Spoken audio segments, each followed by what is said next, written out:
morning, everybody. Vanakkam. Namaskaram. Suprabhatam. बस हो गए? ठीक है. Please enter the hall. So many people are not arrived yet. Today we are late 25 minutes.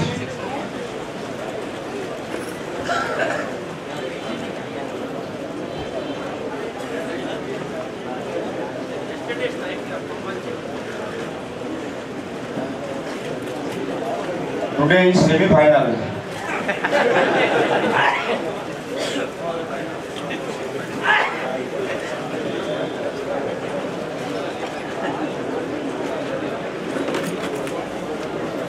चलिए अपनी अपनी जगह में तुरंत समय की बहुत पाबंदी है.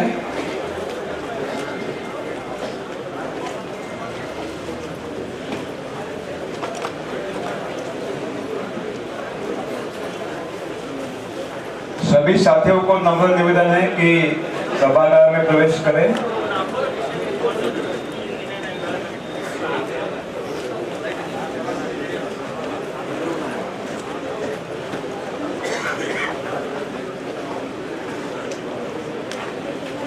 कोई और गाना गाएगा? Anybody sing the song again?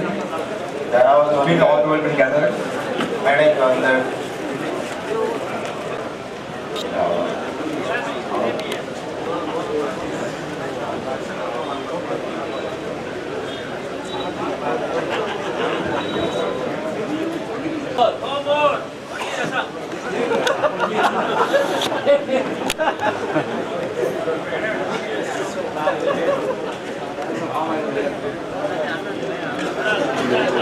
no more subject, no more.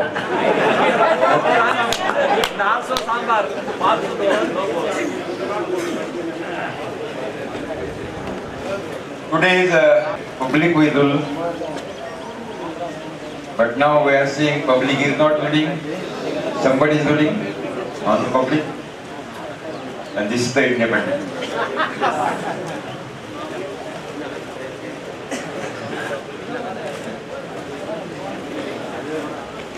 இன்றைக்கு குடியரசு தினமாகும்.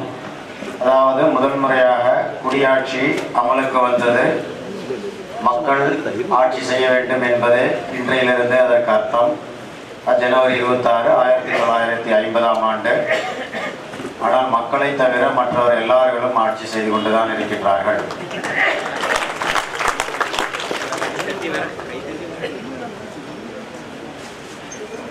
साथियों, yesterday we have seen how the natural plant protection systems are activated in the nature, and if it is not possible to compensate that system in your own system of the farming, then the problems are created. To solve these problems, I have given some remedies: Nimastram, Brahmastram, Agniastram, Dashmani Kashayam. நண்பர்களே, நாம் நேற்று இயற்கையில் தானாகவே பயிர் பாதுகாப்பு அமைப்புகள் எவ்வாறு இருக்கின்றன என்று பார்த்தோம். ஆனால் முதலாக நீங்கள் செலவில்லா இந்த ஜீரோ பட்ஜெட் இயற்கை வேளாண்மை செய்யும் பொழுது சில பிரச்சனைகளை எதிர்கொள்வீர்கள். உங்கள் மனதிற்கு தைரியத்தை ஊட்டுவதற்காக நான் சில மருந்துகளை உங்களுக்கு எப்படி தயாரிப்பது என்பதை காட்டினேன். நீமாஸ்திரம், பிரம்மாஸ்திரம், அக்னியாஸ்திரம், பத்தியிலை கஷாயம் போன்றவற்றைகளை நாம் பார்த்து அறிந்து கொண்டோம். Again, I would like to remind you, medicine is not a remedy to create the resistance power in the body. That is real remedy. திரும்ப நான் ஒன்றை கூறிக்கொள்ள விரும்புகின்றேன். மருந்து ஒரு தீர்வு ஆகவே ஆகாது. பயிர்களுக்கு தானாகவே நோய் எதிர்ப்பு சக்தியை உருவாக்குவதே நிரந்தர தீர்வாகும். We have seen about my claim that soil is totally saturated by all nutrients.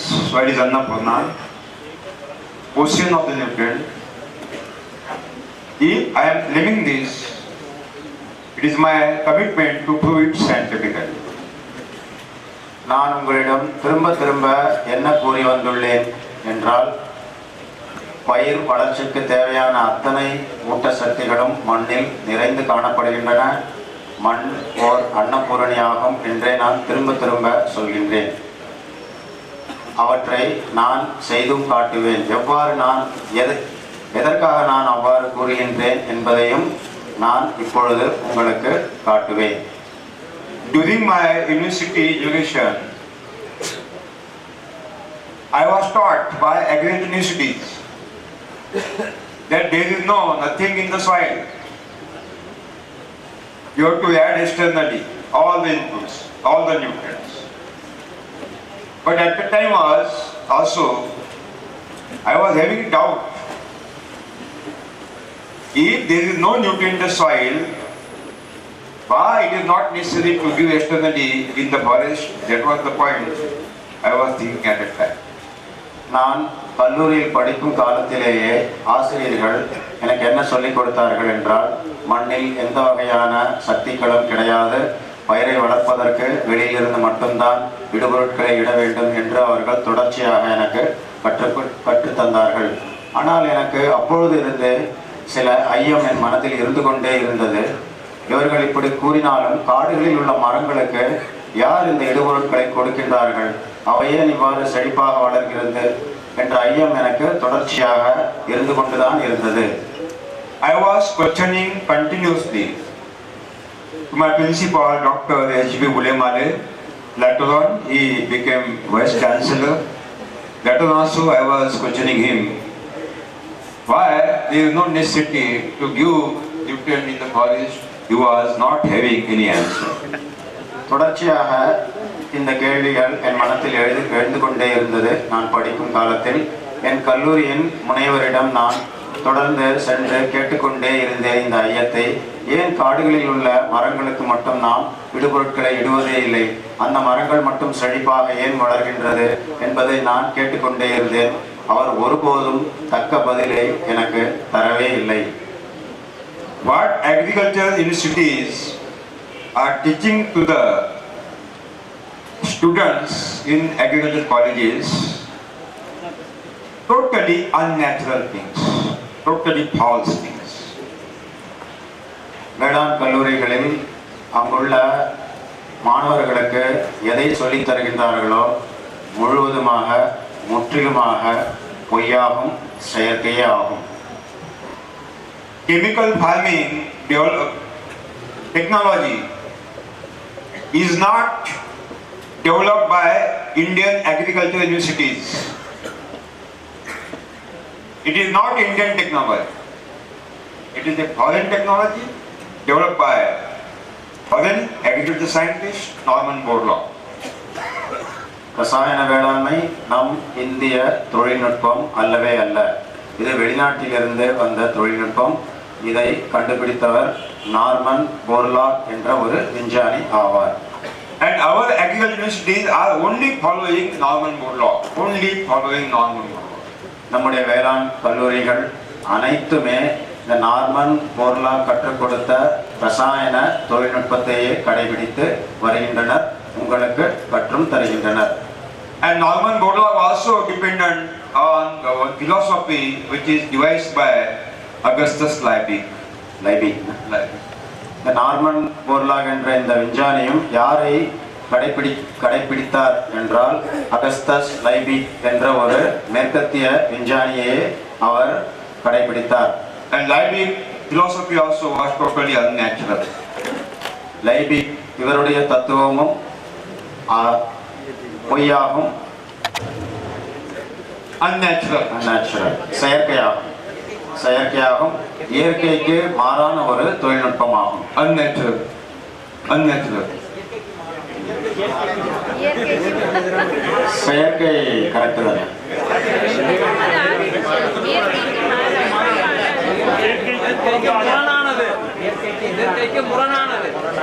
இயற்கைக்கு முரணானது பார்லிமெண்ட் மாதிரி ஆக்க He is my interpreter. You are his interpreter.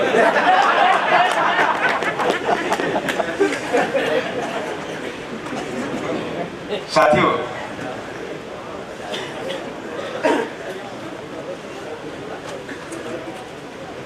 in every village,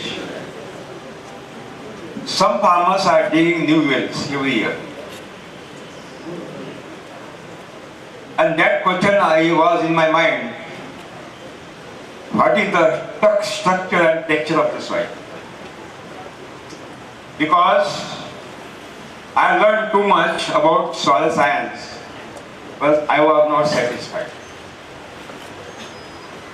எல்லா கிராமத்திலும் விவசாயிகள் கிணற்றை தோண்டிக் கொண்டுதான் இருக்கின்றார்கள். ஆனால் அங்குள்ள மண் வெவ்வேறு தன்மை உடையதாகவே இருக்கின்றது. இதை நான் எப்பொழுதும் யோசித்துக் கொண்டுதான் இருந்தேன். ஏனென்றால் மண்ணை பற்றி அதன் விஞ்ஞானத்தை பற்றி நான் எப்பொழுதுமே படித்துக் கொண்டே இருப்பேன். So I decided to investigate what is the reality, what is the truth.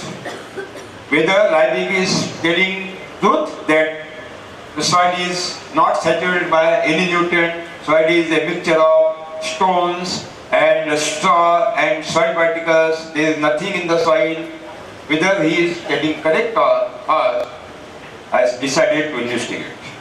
உடனே நான் என்ன முடிவு செய்தேன் என்றால், இந்த மண்ணின் தன்மையை நான் ஆய்வு செய்ய வேண்டும்.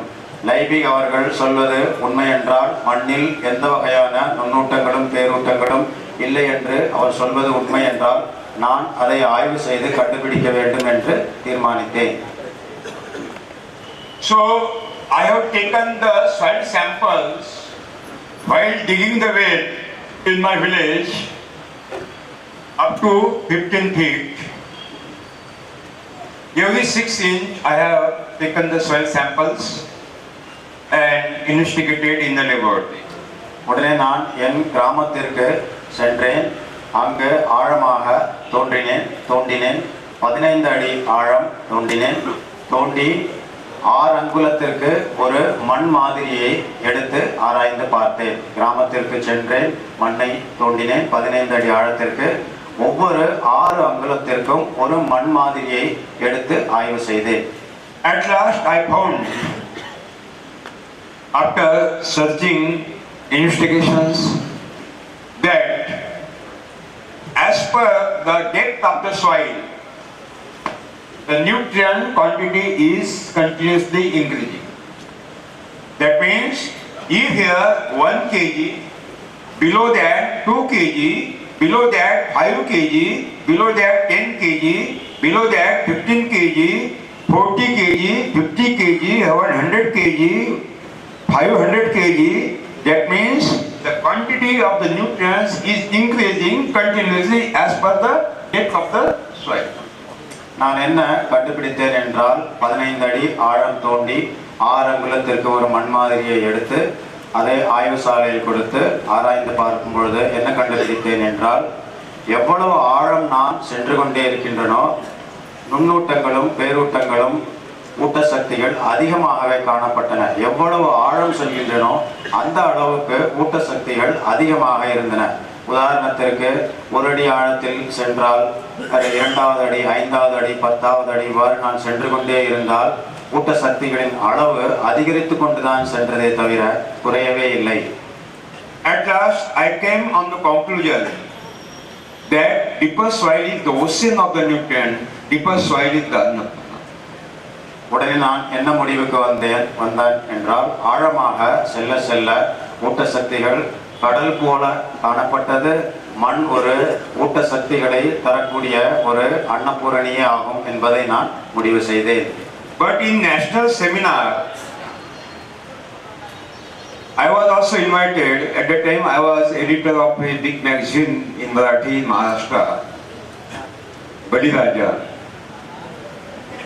150 soil scientists were participating in that seminar. And everybody was coming on the dais and were telling Because there is nothing in the soil. We have to add externally. NPK, NPK, na PK, NPK. நான் ஒரு பத்திரிகையின் எடிட்டராக வேலை செய்து கொண்டிருந்தேன். அந்த பத்திரிகையின் பெயர் பலிராஜா ஆகும். அப்பொழுது தேசிய கருத்தரங்குகளுக்கு நான் செல்வேன். அவ்வாறு செல்லும் பொழுது ஒரு கருத்தரங்கில் 150க்கும் மேலான வேளாண் விஞ்ஞானிகள் வந்து பங்கேற்றனர். அவர்கள் எல்லோருமே மேடையில் சென்று என்ன பேசினார்கள் என்றால், மண்ணில் எந்த வகையான ஊட்டச்சக்திகளும் கிடையாது. பயிர் வளர்ச்சிக்காக நாம் வெளியிலிருந்தே இடுபொருட்களை, தழைமணி, சாம்பல் சத்தை, NPK என்று சொல்லக்கூடிய தழைமணி சாம்பல் சத்தை இட வேண்டியது மிக மிக அவசியம் என்று எல்லோருமே பேசிக்கொண்டுதான் இருந்தனர். Last day I have put my theory. I told that you all scientists are telling lie.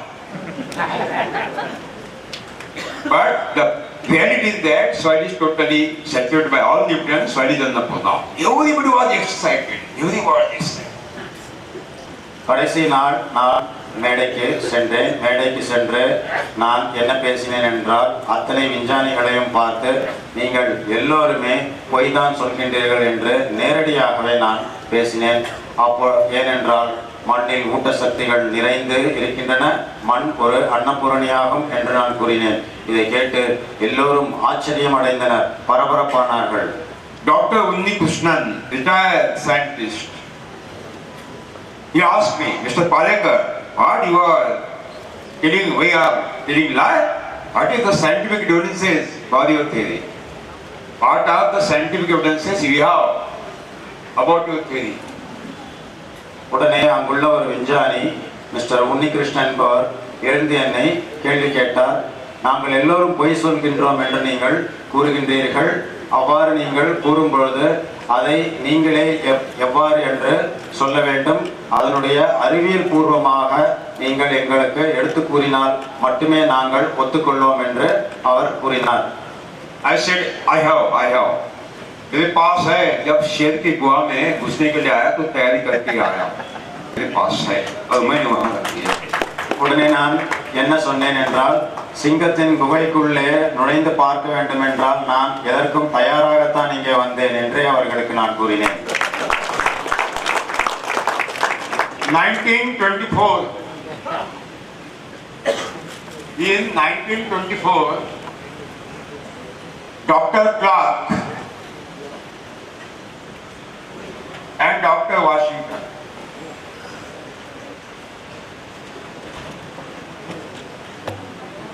these well-known, world famous agricultural scientists, soil scientists came to India. Burma Shell Company was sent to them to investigate where there is a petrol diesel is existed in the Indian soil. 1924ஆம் ஆண்டு doctor Clark மற்றும் doctor Washington அவர்கள் India வந்திருந்தனர். இவர்கள் Burma shell என்ற கம்பெனியின் விஞ்ஞானிகள் ஆவார்கள். இவர்கள் ஏன் வந்தார்கள் என்றால், நம் நாட்டில் எங்கெல்லாம் பெட்ரோலிய பொருள் இருக்கின்றது என்பதை ஆய்வு செய்து கண்டறியவே அவர்கள் நம் நாட்டிற்கு வந்தார்கள். They have got one drilling machine with them and they have taken the soil samples from topsoil up to 1000 feet deep. Every 6 inch they have taken the soil samples.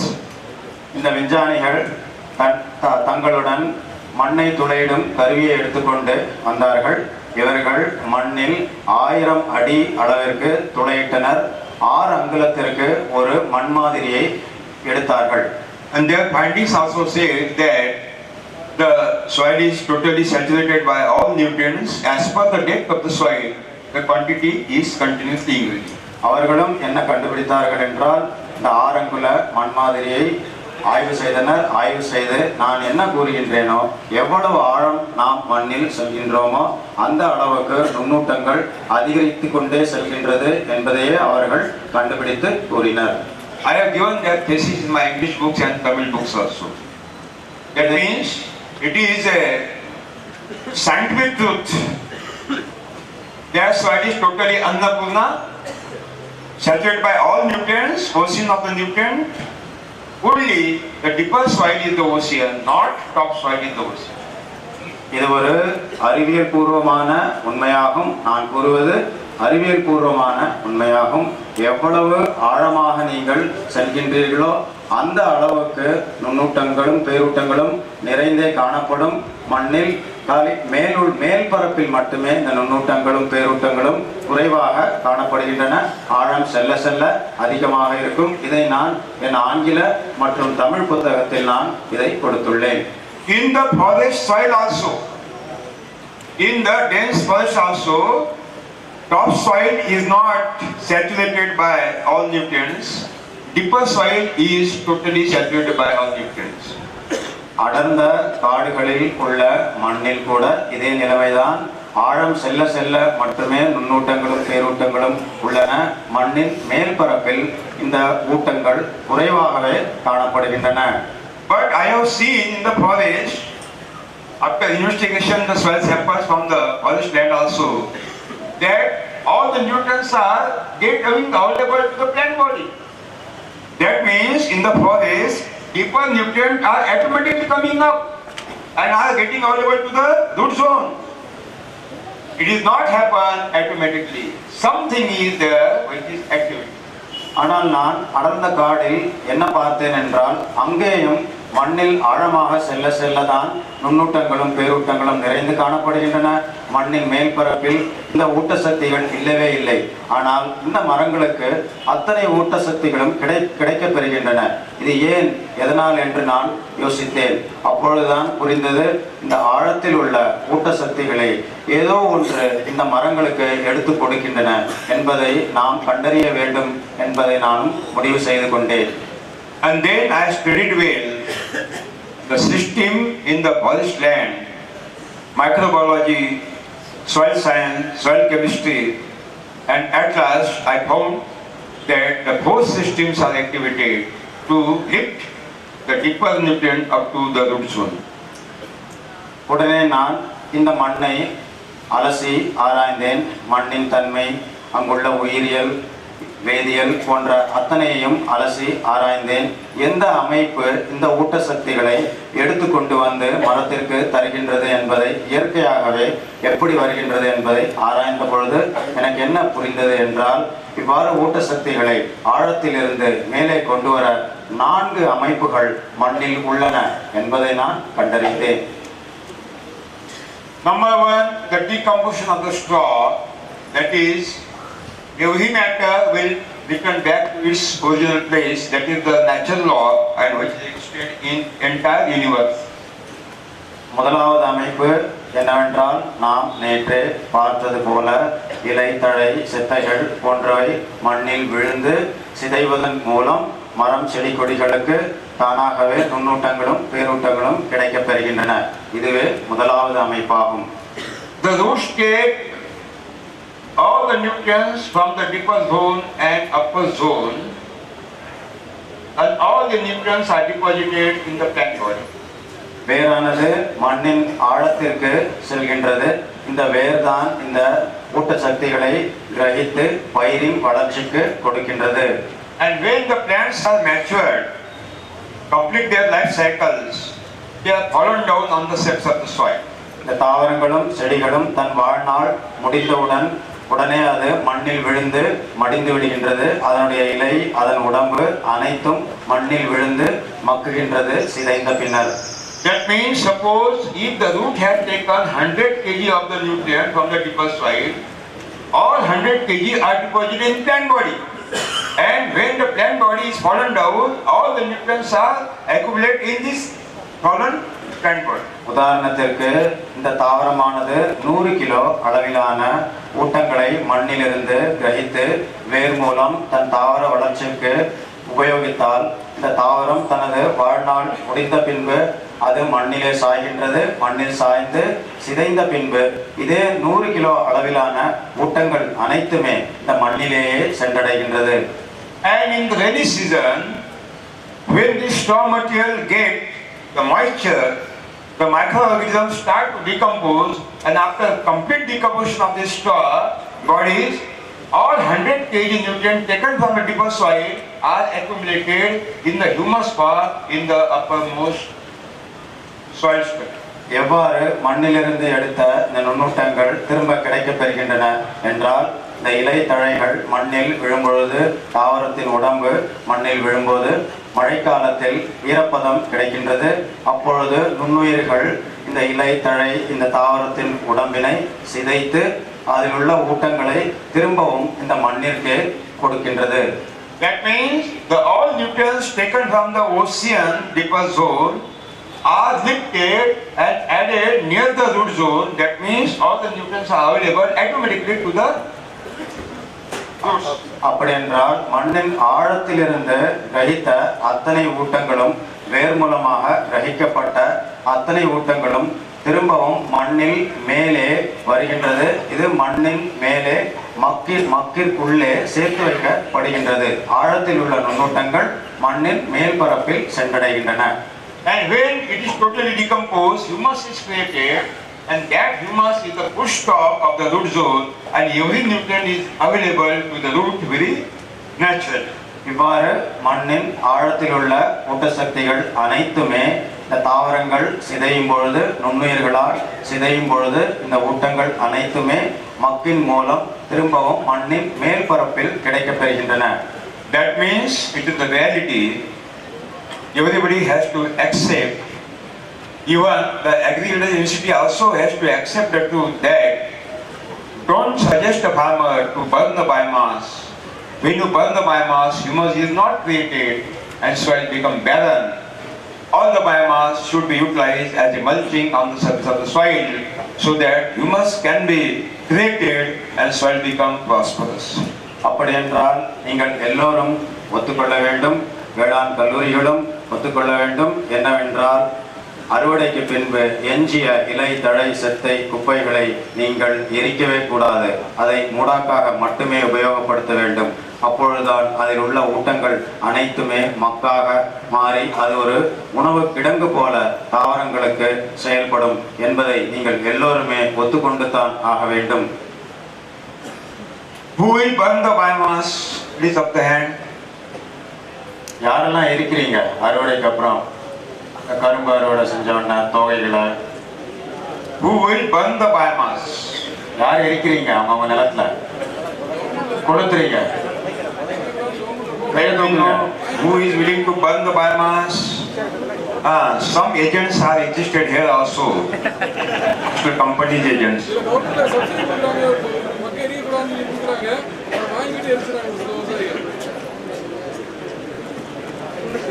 இவ்வாறு எரிப்பவர்கள் எல்லோரும் பன்னாட்டு முதலாளிகளின் முகவர்கள் ஆவார்கள், ஏஜென்ட்டுகள்.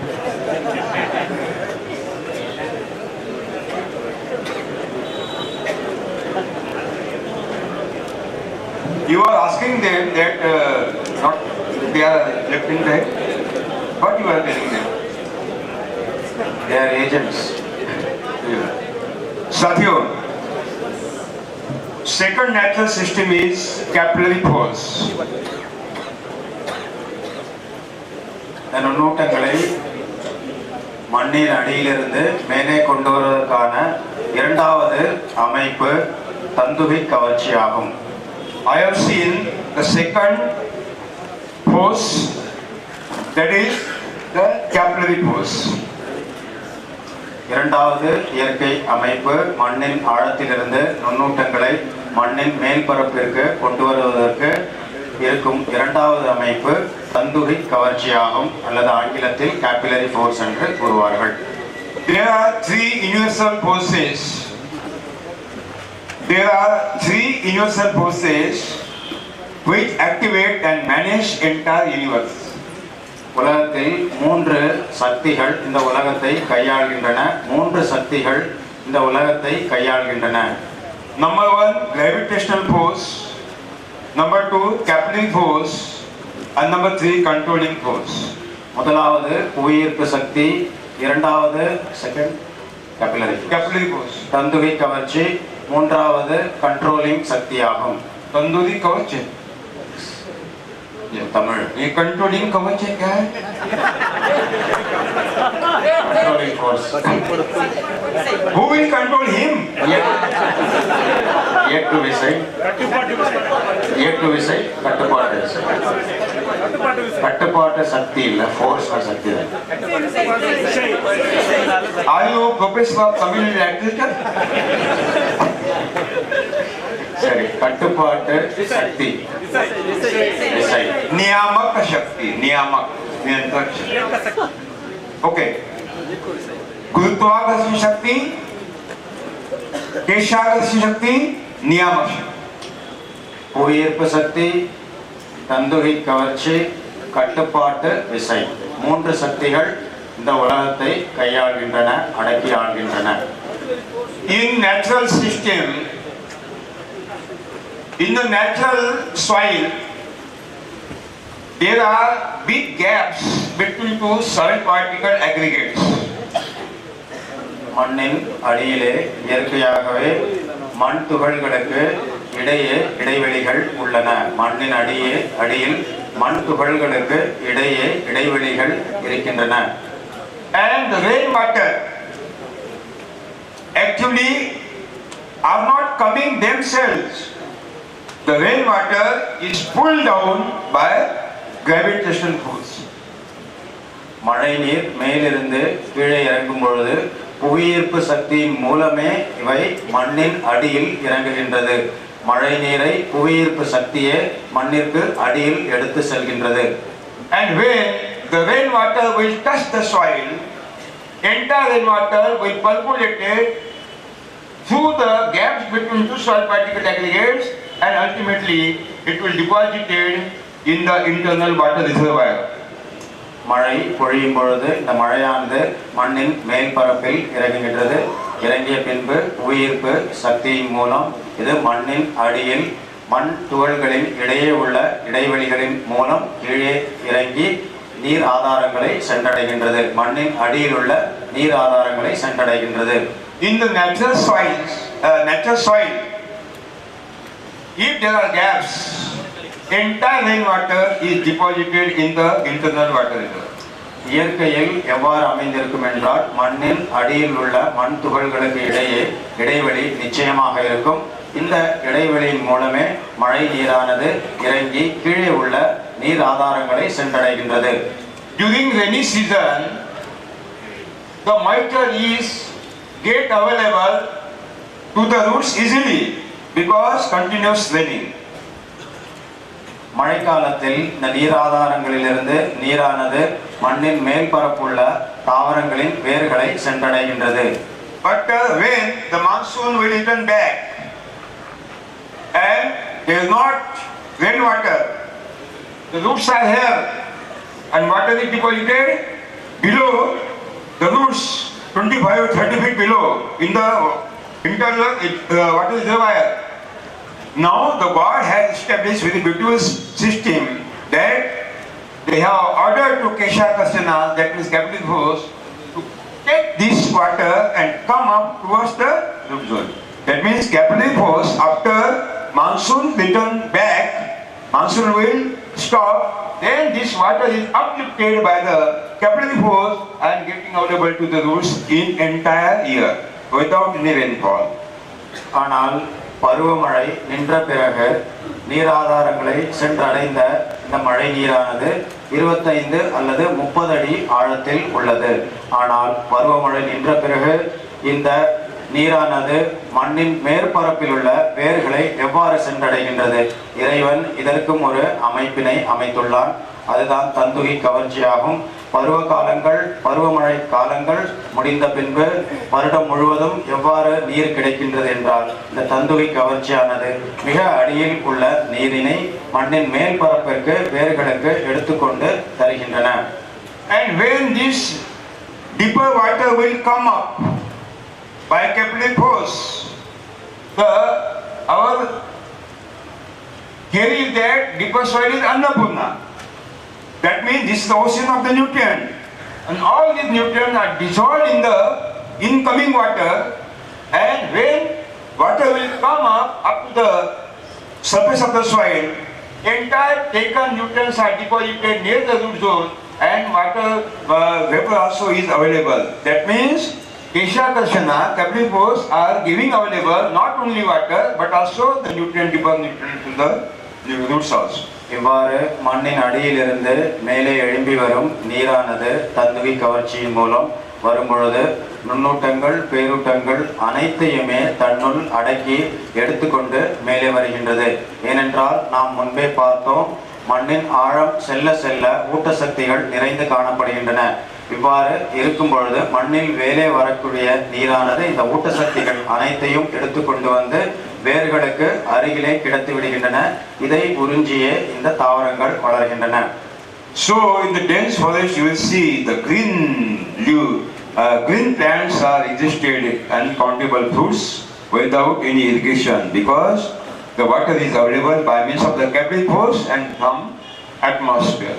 இதனாலேயே நாம் அடர்ந்த காடுகளில் செழிப்பான மரங்களில் எண்ணிலடங்கா பழங்களை காண்கின்றோம். ஏனென்றால் இந்த தந்துகி கவர்ச்சி மழை நீரையும் கீழே இருந்து மேலே எடுத்துக்கொண்டு வந்து தருகின்றது. ஊட்டசக்திகளையும் கீழே இருந்து எடுத்துக்கொண்டு வந்து மேலே மண்ணின் மேற்பரப்பில் உள்ள வேர்களுக்கு தருகின்றது. Agriculture scientists thought that if the capillary pores will be activated continuously and if all nutrients will get available to the roots automatically, the farmers will not come to cities to purchase chemical fertilizers and manure. Then money will not go outside India. For that purpose, they have prepared one conspiracy. They say and they decided to block the holes, because the nutrients are coming through the holes. So they decided to block the holes, and for that purpose, they suggested to utilize chemical fertilizer. ஆனால் வேளாண் விஞ்ஞானிகள் என்ன யோசித்தார்கள்?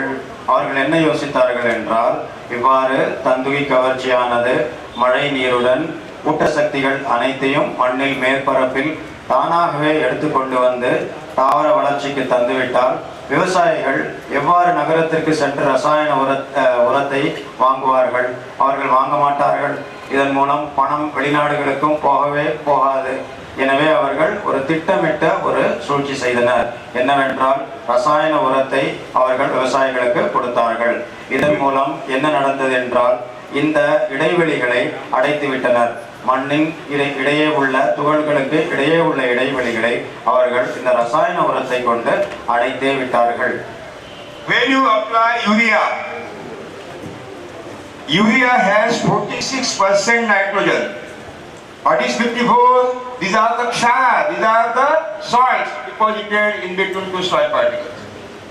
நீங்கள் யூரியாவை தழைச்சத்தை மண்ணில் இடும் பொழுது என்ன நடக்கிறது என்றால் யூரியாவில் 46% நைட்ரஜன் உள்ளது, நீர்வாயு உள்ளது. மிச்சம் 54% வெறும் உப்பே ஆகும். இந்த உப்பானது நீங்கள் மண்ணில் இடும் பொழுது மண்ணின் அடியில் உள்ள மண் துகள்களுக்கு இடையே உள்ள இடைவெளிகளை சென்று அடைத்து விடுகின்றன. இந்த உப்பு இடைவெளிகளை மண் துகள்களில் உள்ள இடைவெளிகளை அடைத்து விடுகின்றது.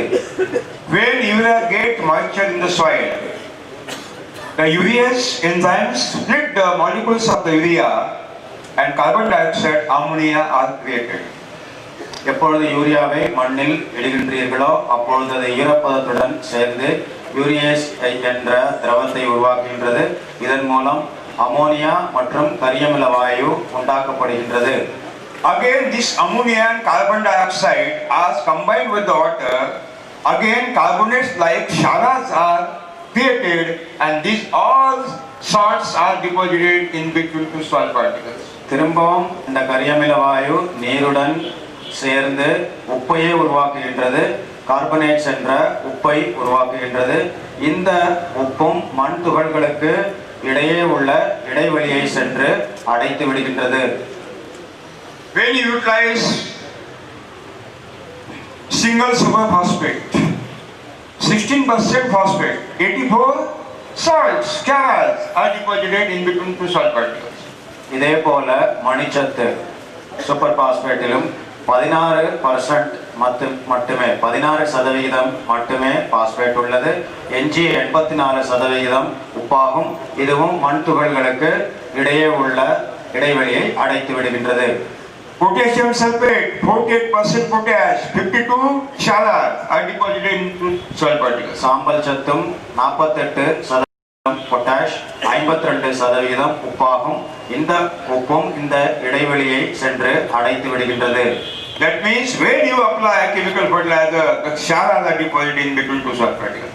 இதனால் தழைமணி சாம்பல் சத்தான ரசாயன உரங்களை நீங்கள் இடும் பொழுது இந்த உப்பானது மண்ணின் இடையே உள்ள இடைவெளிகளை அடைத்தே விடுகின்றது.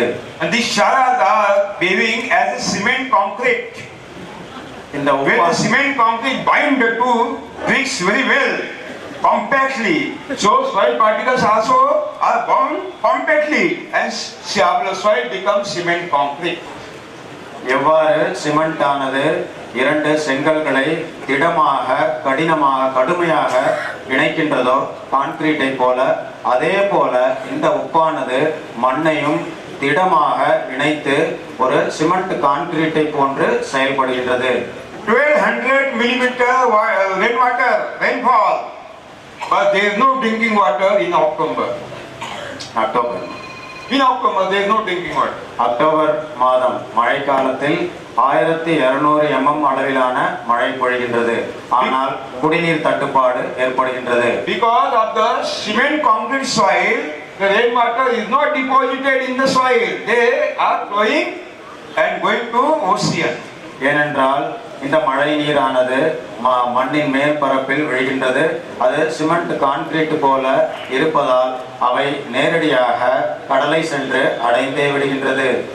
And when there is no water in the reservoir and there are long march to the New Delhi, we want dams, we want dams, we want dams.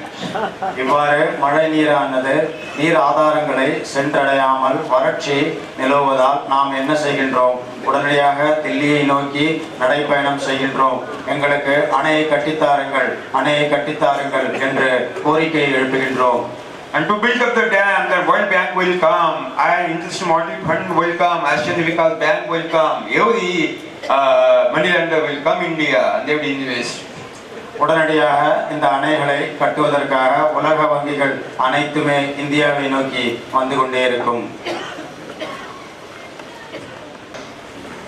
Capillary force will stop.